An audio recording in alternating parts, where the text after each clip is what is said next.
Shifarraan jedhama. Kanatu Buzee Tarreessaan jedhama. Qaanqoo Fallaquu Camadaan jedhama.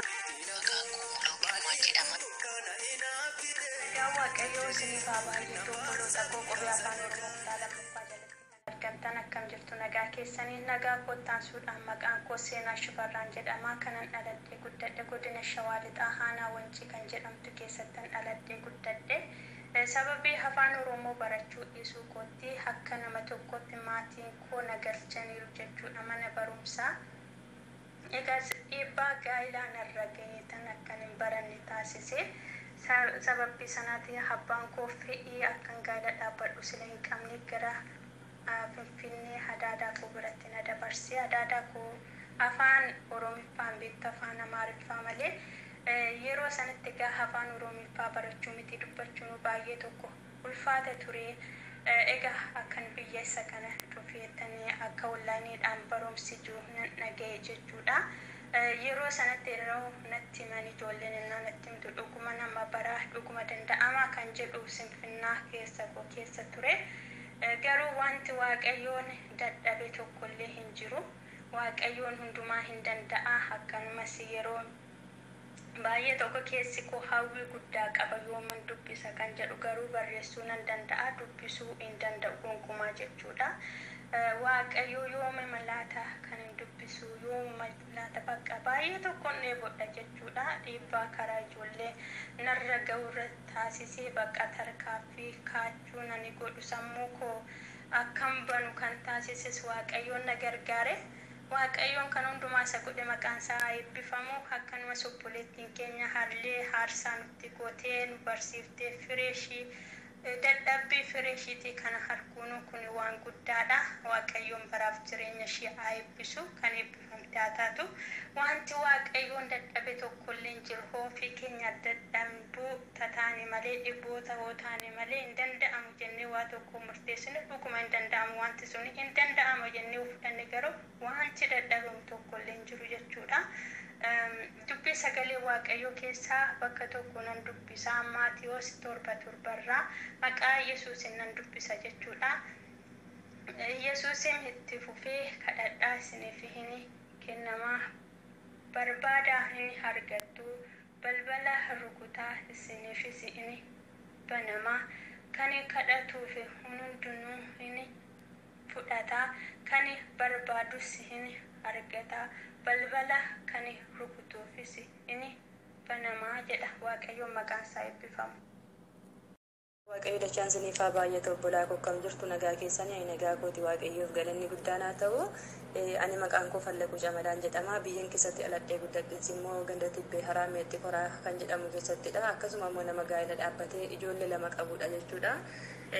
Anan gidduu keessatti argameef immoo waa'ee barumsaati. Ani yeroon biyya jiru yeroon ta'uun gaa'ela hin dhaabbatin dura nama mana barumsaa dhaqee miti jechuudha. Nama maqaa isaa iyyuu beekee hin barreeffanne Abaacaadhaa iyyuu beekee hin barreeffanne jechuudha. Haa ta'u malee erga gaa'ela dhaabbadhee ijoollee lama godhadhee gara biyya hambaa kanatti deemuudhaaf garaan kun yaade. Gisanii waa'ee biyya hambaa kana deemiif yeroon yaade kanatti jechuudha. Waa'een barumsaa baay'ee natti dhaga'ame jechuudha. Duraan nama natti iyyuu miti jechuudha. Gisanii waraqaa waan tokko guuttachuuf yeroon deemu warri biiroo keessa takka as dhaqi takka achi dhaqinaan jedhu ani garuu walii isaa hin beeku eessan akka dhaqus hin beeku maam akkatti hin deema jechuudha. Gaaf tokko jechuudha wanti naquunname jechuudha. Gara naqu wallahi biiroo tokko seenatanii dhaabbattee nan bu'e jechuudha.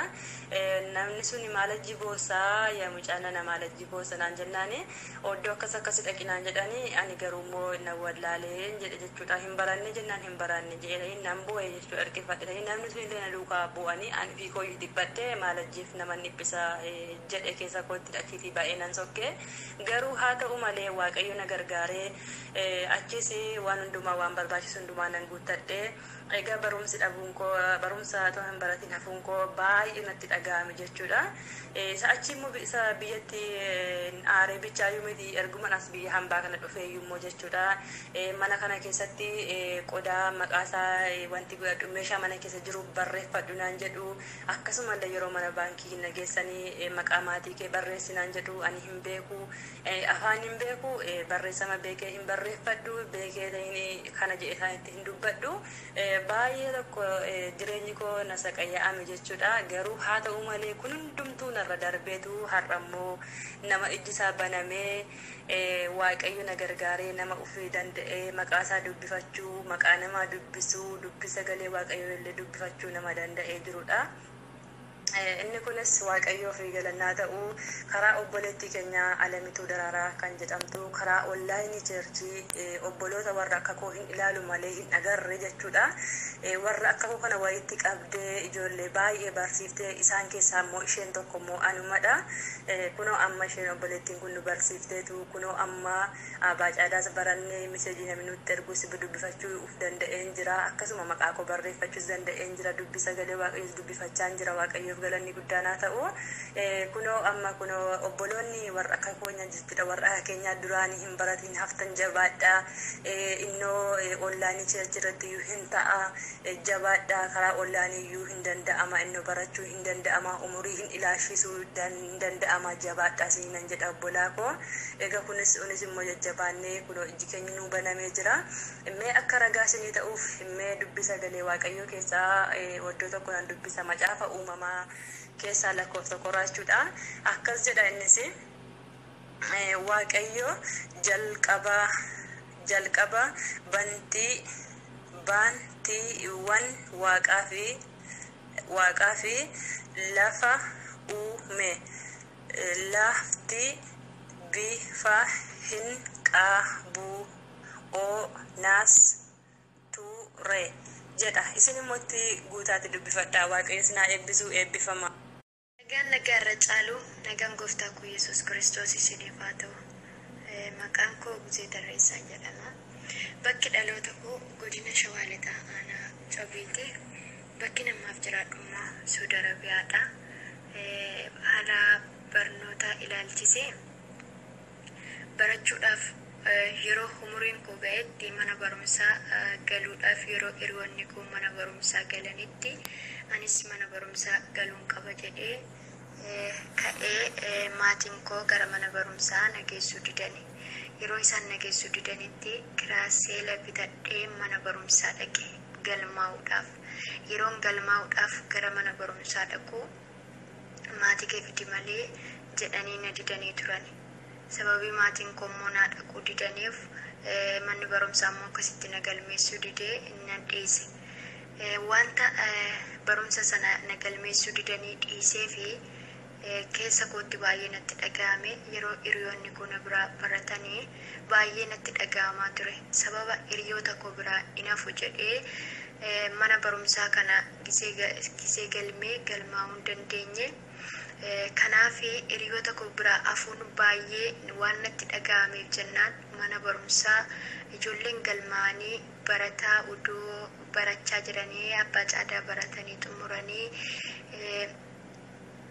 erga abbaa caadaa baratanii xumuranii jecha ijaaruu xumuree gara hima ijaaruutti kan isaan mana barumsaa sana namni addaan kutee dhiisee barumsa sana dhiisee jechuudha.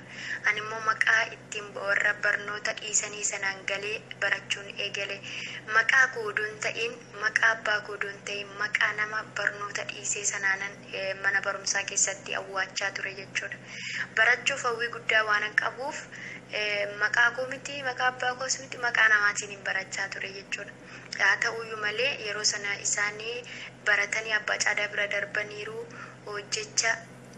jecha ijaaruu bira darbaniiru isaanii ma ijaaraa jiru. Sababa abbaa caadaa hin beekneef immoo barnoonni natti ulfaataa ture. Tokko dafee karaa dalgaatiin guddachuu barbaadu gootu duubatti na hambise jechuudha. Innis immoo oduu waggaadhuma dhufu eeggadhee galmaa'ee baradhee jiraadhee silaa carraa gaariin qabaan ture. Garuu karaa dalgaatiin darbuuf jedhee dhaqee mana barumsaa sana nan galee nan baradhee agaa kutaa tokkotti yeroo ijoolleen hima ijaartee xumurtee jechas ijaartee xumurteettiin dhaqee waan ta'eef abbaa caadaa hin beeku barumsa isa takkanaa fi wanta hin beeknee fi haa ta'u akka sanattuu kutaa tokkos baradhee xumuree kutaa lamas baradhee xumure.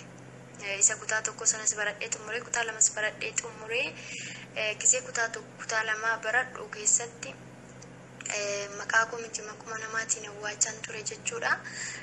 Sababa karaa dalgaatiin ani fiigeef barnoota sana barachuu hin dandeenye yaaduman waanuma hiriyootti ko mana barumsaa dhaqan ilaalitan mana barumsaa dhaqa malee hin beeku abbuma caadaa gargar baasee hin beekun ture.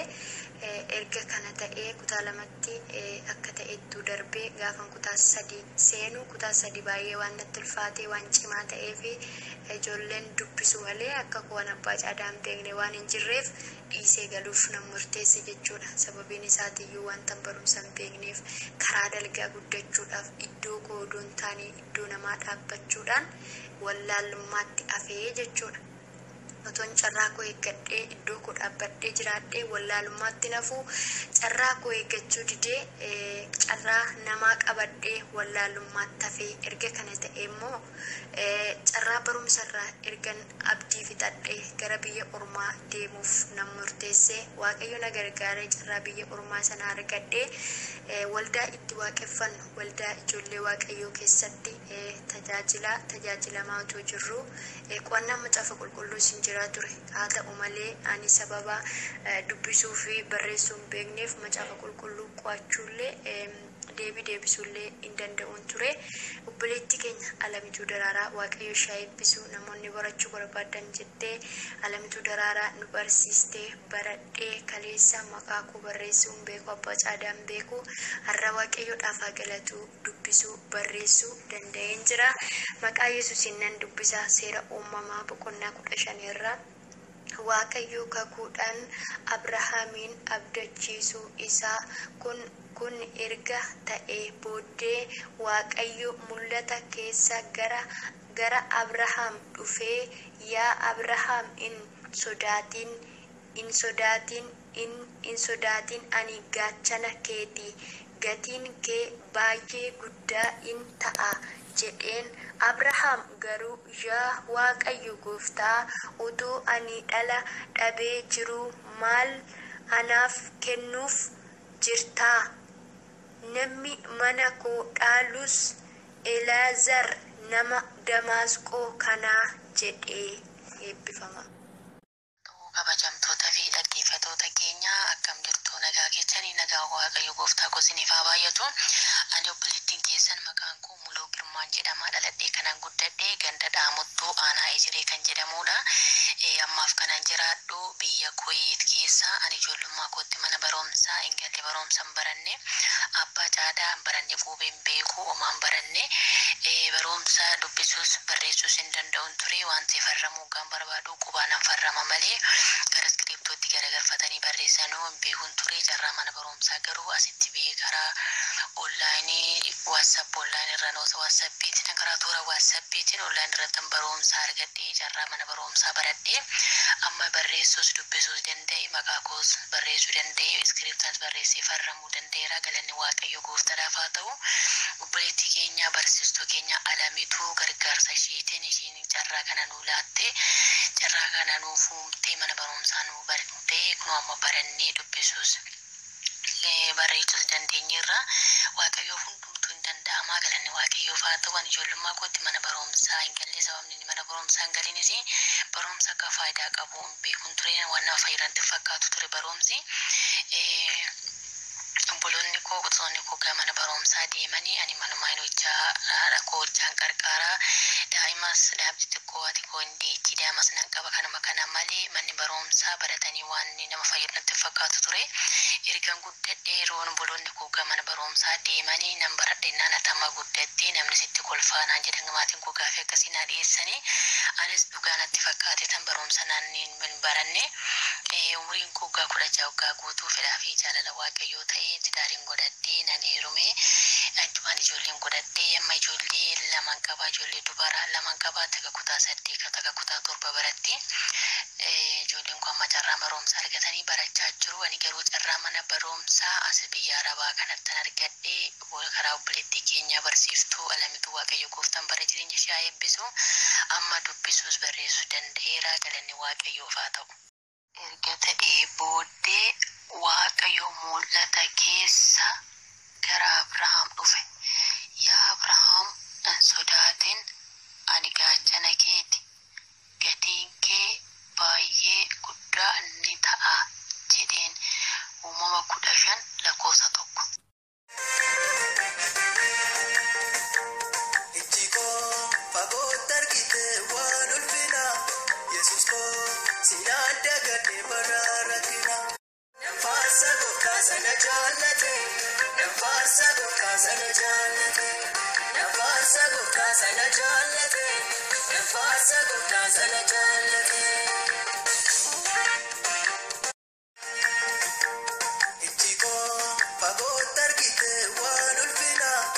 Yesus ko sinada gade bara